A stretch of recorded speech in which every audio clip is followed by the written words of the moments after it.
আচ্ছা, আমরা এখন দেখব মুঘল সম্রাটদের বংশ তালিকা। প্রথমে কে ছিল? জহিরুদ্দিন মোহাম্মদ বাবর। জহিরুদ্দিন মোহাম্মদ বাবরের পরে কে আসে? সম্রাট হুমায়ুন। সম্রাট হুমায়ুনের পরে আসে হলো সম্রাট আকবর। সম্রাট আকবরের পরে আসে কে? সম্রাট জাহাঙ্গীর। এরপরে আসে হলো সম্রাট শাহজাহান। সম্রাট শাহজাহানের পরে আসে সম্রাট আওরঙ্গজেব।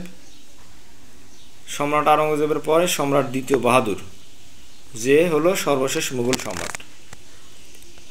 তাহলে আমরা কি দেখলাম? মুঘল সম্রাটদের বংশ তালিকা। প্রথমে জহিরুদ্দিন মোহাম্মদ বাবর, সম্রাট হুমায়ুন, তারপর হলো সম্রাট আকবর, তারপরে সম্রাট জাহাঙ্গীর।